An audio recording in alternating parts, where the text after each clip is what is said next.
Hello, Traditional Harmony. This is Kevin Blow, filling in for the snow day here. Thought we'd start today with some listening.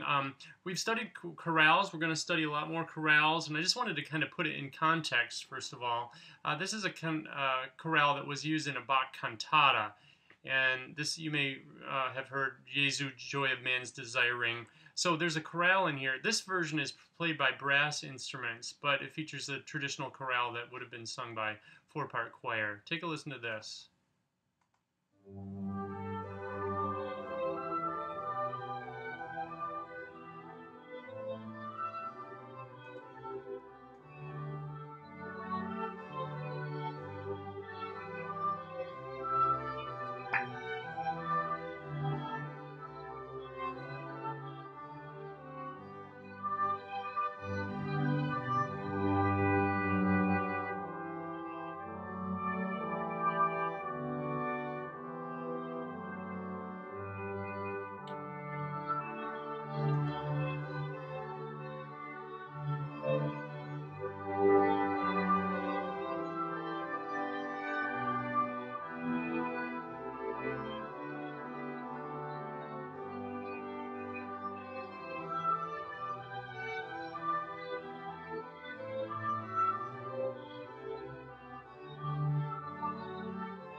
Okay, I just wanted to make sure you kind of, just wanted to make sure you kind of knew where chorales came from. They were used in larger works, and so, we might think of them as sort of boring, but, they were part of these large cantatas. They sounded beautiful with a little orchestral accompaniment and everything. So, so remember that each voice in the chorale sort of has its own independent line, and, each one should have its own character. Okay, that's chorale style. And I also wanted to play a piece today that has keyboard writing. So this is another style that we're going to learn. But I wanted to kind of show you the similarities between chorale and keyboard style. So I'm going to find another piece here. And this is a song by Robert Schumann from the Romantic period. And the song is entitled Er der Herrlichste von allen, a song with piano accompaniment. Let's listen to this, and I want to kind of show you how, even though we're going to be learning different styles of writing, they all kind of boil down to the same, so if you know chorale writing, you can apply it to a number of different contexts. So here is this Schumann song. And here it is.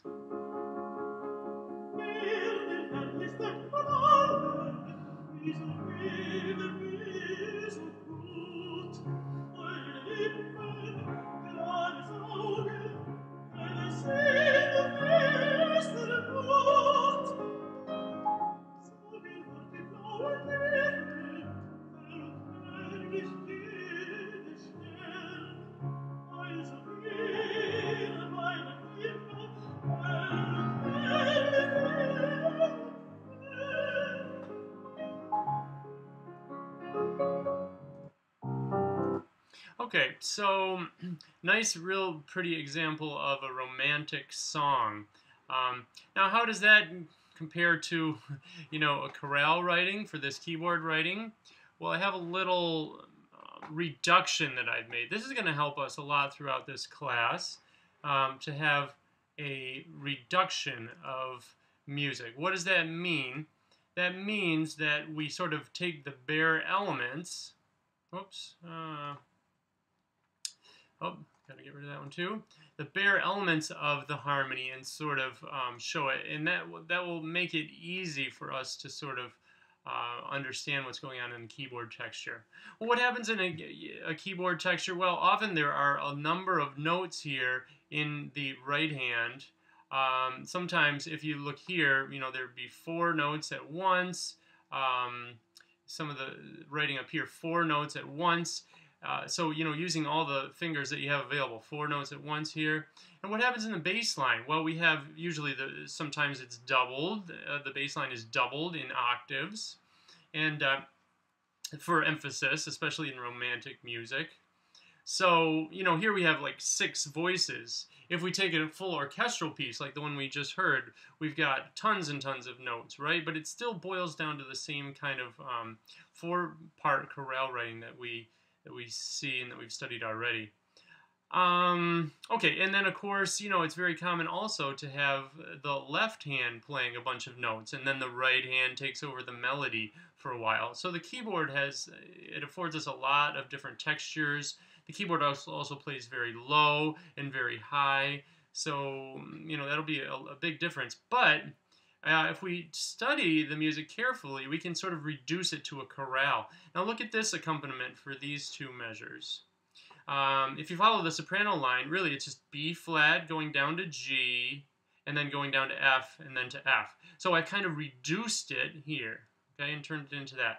What about the bass line? Well, this note is a non-diatonic note. It's hanging over from the previous measure, but the main note is a D here. Okay, then we leap down to the B flat, but the D basically goes up to E flat, down to D, and then to C. So I've sort of represented that in the lower bass voice here. And likewise, you could follow the alto line, and you could follow the tenor. Now notice, in the keyboard writing, we have 3 pitches in the treble clef, but in chorale writing, we'd want to put this voice into the bass clef, and then all of a sudden, this looks exactly like a chorale. So, let's see. So what used to be this in keyboard texture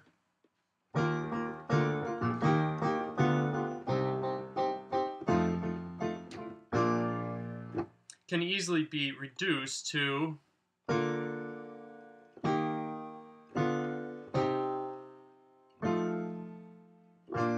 and then what is it? It's essentially a chorale. So as you're going through the term, think of a chorale and think of the possibilities, the limitless possibilities for piano writing, for orchestral writing. Everything is going to be derived from the chorale. I wanted to show you one other texture while we're on this subject that's also implying harmony, and that would be an example of a Bach cello minuet. This is from Bach's Cello Suites. It's written for solo cello. So, and I think it's in my other program here, Adobe Professional. So let's pop this up. Okay. That's not it. Here it is. Okay, so here is a minuet from Bach, Cello Suite, and it is implying harmony as well. Let's see. And I had where I was going to look for this written down, and I guess okay.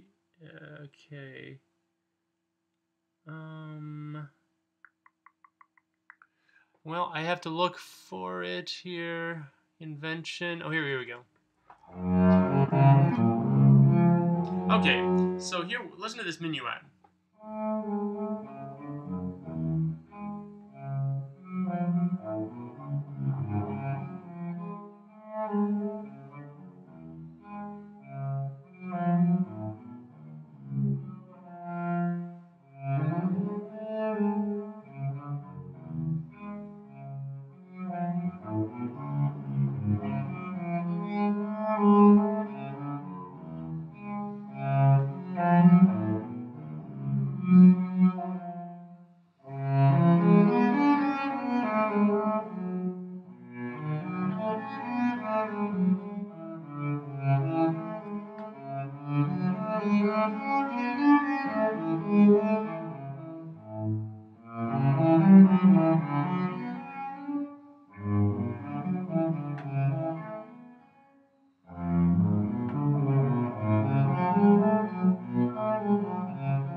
Okay, so Bach cello suite, plenty of harmony is derived even out of one line. And how does he do it?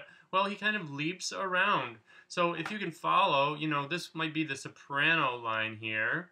B flat is going to A is going to G is going to F sharp over here, and then it repeats the whole process. B flat down to G, A down to G, and then to F sharp. So our voice leading is really smooth in this voice. What's happening in the lowest voice? Well, G is going to F, F's going to E flat's going to D. Okay? And if you take the middle voice, and one way to look at it is E flat is going to D, D is going to C, C is going to D, up. So it doesn't actually go down there. So what do we get? We get sort of an E flat triad in first inversion, a D minor triad in first inversion, a C minor triad in first inversion, and then a D chord here. D is 5 in the key of G minor. Notice this isn't a G minor key signature, but key signatures were not standardized in Bach's time. So, and then we go back to kind of a feeling of 1 here. So the voice leading is showing us what the harmonies are just by the way he kind of leaps around to different notes and focuses on different notes here. Likewise, if you take a look at this example here, what have we got here? This is a D7 chord, okay, and then what have we got here? At this point, we feel like G. Now these are some non-chord tones. We won't worry about those too much. So D7 is going to G, isn't it? And then what about this one? Well, C7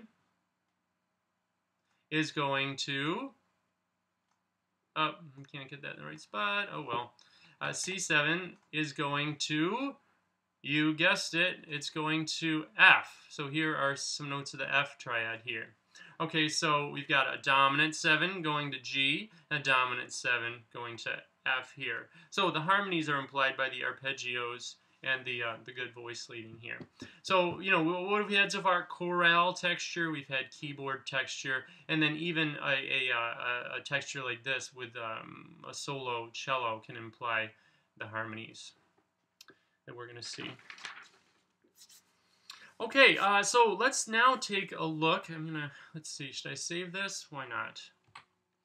So now let's take a look at your homework. And Ramita has been so kind as to turn in her homework. And let's just go over this. I haven't looked at this yet, so I'm going to make some notes maybe as we go along. But all right, so assignment 1, you were supposed to write the F melodic minor scale ascending and descending. So here she's got F, G, let's see, F, G, A flat, B flat, C, D. Okay, so C, D, and E are raised on the way up. That's scale degrees 6 and 7, but on the way down, they're flat 7, flat 6, 5, 4, flat 3, 2, 1. Okay, so that is correct. That is the correct version of F minor melodic. Okay. A major and its relative melodic minor. So first we have A major, and then we have its relative melodic minor. So that would be F sharp, D sharp, E sharp, F sharp, E natural, D, C sharp, B, A, G sharp, F sharp. So that's exactly right, again, for F sharp minor. All right, D sharp harmonic minor. Now, D sharp harmonic minor, that means we have scale degree flat 6, you know, if we're studying jazz, from jazz harmony, the flat 6 scale degree, and then the 7. What happens? You get an augmented second between the two. So this is the correct scale. Okay, harmonic minor.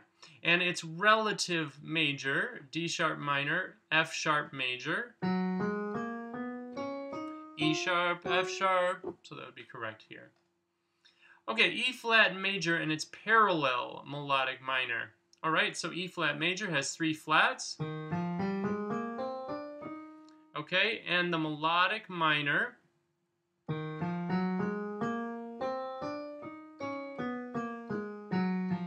exactly right again. E natural minor and its relative major. So E minor, and G major. Great. And just one little error on this C sharp minor one. So C sharp major first has all the sharps, but it says it's enharmonic relative major. That means instead of C sharp, it's going to be D flat. So I was hoping you'd write a D flat minor scale there. But let's check out your relative minor. And that's exactly right. Okay, so D flat minor was what you should have written. Here are some key signatures: B major, C minor, D major, E flat minor. So this one is minor. So you would want to put in your more flats, right? B, E, A, D flat. Oops, it's gonna not let me do this very easily. B, E, A, D, G flat, and C flat here. So that's minor, okay? F major, this is F minor, so you'd want to get rid of these guys and that one here. It's just one flat. F sharp major, excellent. G minor, A flat minor, again, so A flat minor is like C flat major. You're going to need lots of flats here, so all 7 flats. B flat major, and then C sharp minor. So that's all correct on that page. Whoops. Okay, save it on the desktop. And let's go to her second page here. She had intervals. So let's make it a little bit bigger so we can see these intervals. All right, so minor second, major third, augmented fourth, diminished fifth, minor sixth, major seventh, minor 10th, and augmented second, D to E sharp. That's the same as D to F, but again, you have to spell it correctly. Same thing starting on A flat. So A flat to B double flat, minor second, major third, augmented fourth, diminished fifth, exactly, E double flat, minor sixth, major 7, minor 10th, and augmented second, A flat to B. Great. Very good work. All right, and here we go for the intervals below. So major second, perfect fifth, major third, minor 7th, augmented fourth. Actually, augmented fourth, yes, F flat, exactly. Right, you're right. Diminished fourth, yep, F sharp to B flat, good. Major 9th, A flat to B flat, perfect 11th, exactly. All those are just right. Okay, and below F sharp, major second, perfect fifth, major third, minor 7th, augmented fourth, diminished fourth.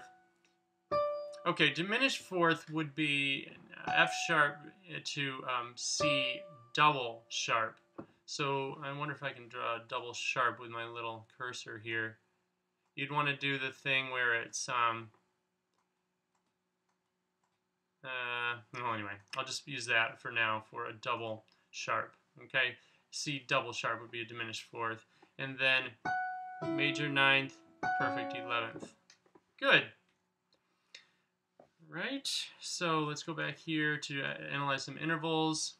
Augmented fourth, major third, diminished fifth, perfect fourth, major third.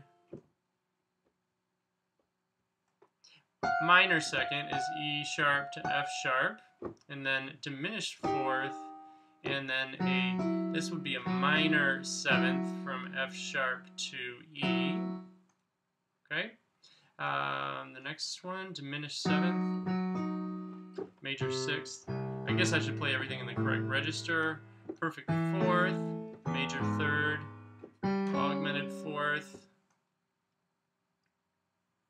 and minor 7th, and minor 3rd, and A sharp to E sharp is indeed a perfect 5th. Okay. All right, let's make this a little bit smaller again. So taking a look at this example, again, Ramita did a great job here. She's noticing that this is a stable tone. 3, 5, 3. These are stable tones. 5, 5, 3. Okay, 1, 3, 5. These are all stable tones. 1, 3, 1. Whoops. So the other things in between we want to identify as, non-chord tones. So here is a passing tone. 3 goes to 5. There's a passing tone. Here's a double neighbor. They're both a neighbor to B. C is a neighbor to B. A is a neighbor to B. Here's a stable tone, a neighbor. You go to your neighbor's house and you come back. Okay, neighbor's house. And if you have a passing, you go from one tone. You're passing through your neighbor's house, passing through somebody else's house, to the person down the street. That's a passing tone. Here's a neighboring tone here. Notice she makes note of the half cadence here on scale degree 2.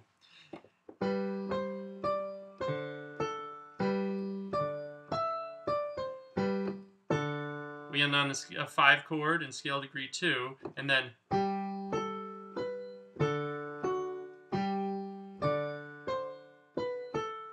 a perfect authentic cadence at the end with ending on scale degree 1. Okay, so that was a great job on the homework.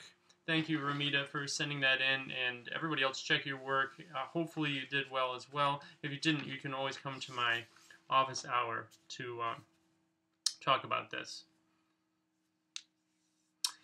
Okay,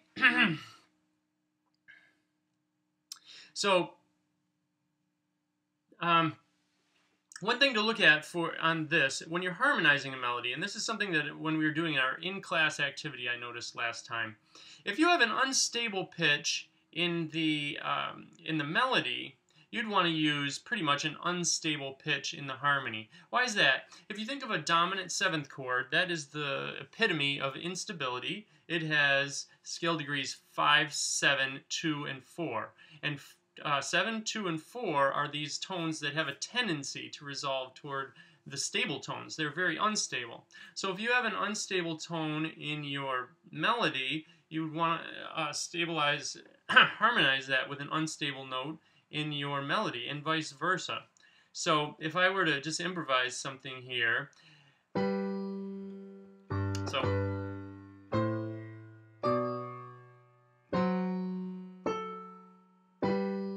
for those 6 notes, I used stable tones in the bass whenever 3 and 5 were presented, and whenever 4 and 2 were presented, I used unstable notes in the bass. So the bass and the melody can work together to sort of show the stability or the instability at any one time. So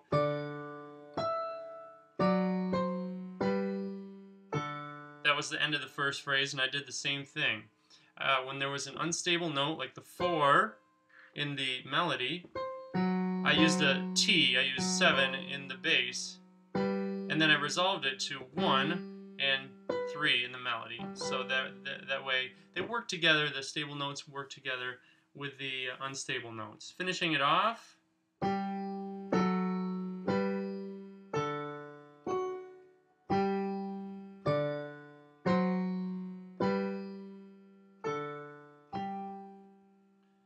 Retard there at the end. Okay, so that gives you an idea. So when you're harmonizing your melodies, one thing to think about is stable pitches, unstable pitches.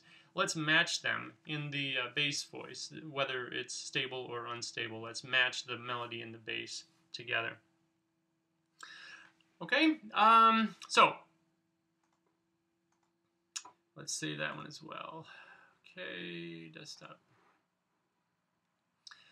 Okay, so now let's talk about something that's very important to your study this term, and that is figured bass. Now this is an example of a figured bass. It's sort of like a lead sheet for Baroque musicians. What do we have? We have the melody here, and this is a bass, and there are all these numbers under it.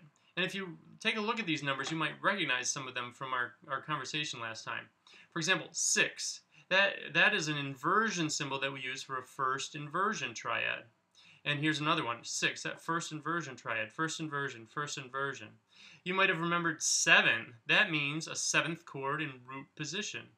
You might have remembered 6, 5, and 4, 2. That means those are 7th chords in inversion. So what the composer is telling us is he's telling us, well, play a version of an F major triad with A in the bass. Or here, play a C7 chord, a 5-7, with the 7th in the bass, so in third inversion. So this is like a lead sheet for Baroque musicians. And so let's take a look at what some of these, symbols are. There's some more of them here. Check out this natural here, 7 flat, another 7 in a natural, 4 flat going to 3, etc. So I've got another page in here that, let's see, is all about figured bass.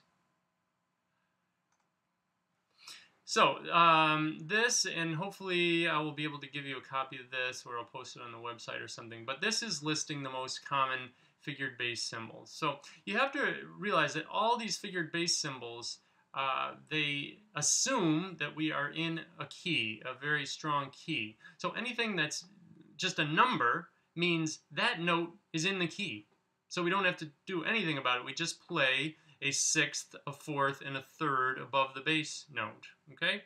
We just play a 3rd above the bass note, or a 5th and a 3rd. Okay? A 6th and a 3rd. But sometimes we'll want to use notes that aren't in the key. So for that, we use things like sharp, natural, flat, and then we put slashes, we put pluses next to a note. That means raise it, a six that's diatonic, but we raise it by a half step. If there's a slash through a note, that means it's a 6th above the bass, but there is we raise it by half a step. So that's what all these notes with slashes on them mean. Okay. Now, triads in root position. This all means triad in root position. This is the very official way, but what you get most of the time is nothing at all. If there's nothing under it, that means root position. If there's 3, that'll also stand for a triad in root position. If there is a flat, it means the 3rd is flat. So let's say we're in G major, but we have a G in the bass, and then there's a flat above it. That'll be a G minor triad. Or let's say we're in G minor, and we have a G with a natural over it. That means the 3rd is natural instead of flat, and so that means a G major triad. If we have a D major chord, and we have a D in the bass, we'd want to put a sharp in the figured bass so that the performer knows to play D major above it, okay? So all these symbols mean the intervals above the bass, and they tell us what chords to play. And again, if it's just a number, then those pitches will be diatonic to the key, but they might require alterations every once in a while. So now that we've talked about that, I'd like to go back to the, let's see where it is. I'd like to go back to this page here, and I'd like to have you guys give a try to figuring out what these harmonies are. So go ahead and pause your tape and take a look. I'm going to actually scroll through. I'll go here for a few seconds. Then I'll go to this page, this part, for a few seconds. Then I'll go to this part for a few seconds, the last part. I'd like to see if you can figure out what these figured bass symbols would mean, and then maybe write a little voicing up here of what each chord would be. Okay, so take a few minutes and go through there, and then check back.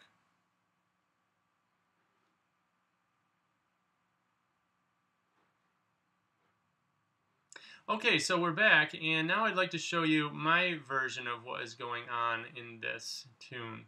So, let's see. Figure bass. Gotta find my solution here. Okay, so here's what it might look like when the whole thing is realized. So taking the lead sheet, this is kind of the lead sheet, and realizing the chord. So notice that this is there's nothing under here, so it's a root position F chord. So we just write F and then FAC up here. Here it's a 6. That means this is in first inversion. Now if this is in first inversion, then A is the third, therefore the root is F. So this is an FAC chord, right? There's nothing under this one at all. So that means it's root position, a B flat chord. It's a 4 chord, okay?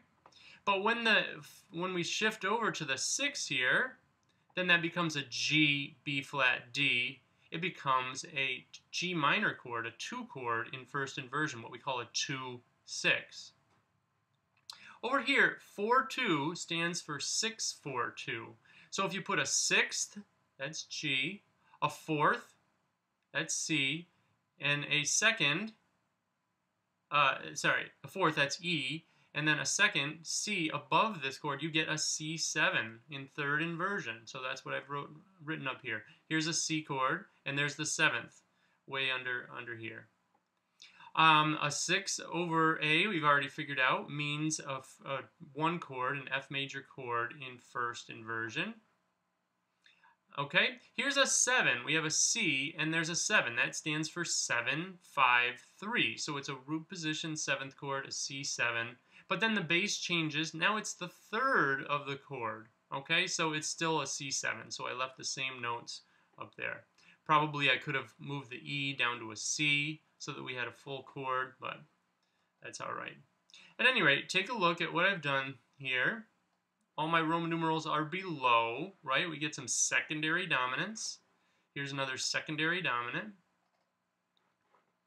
Okay, and we have a half cadence here. We stop on 5. All right, so here's a version of the tune that I've sort of realized. This is how it sounds with the two voices together.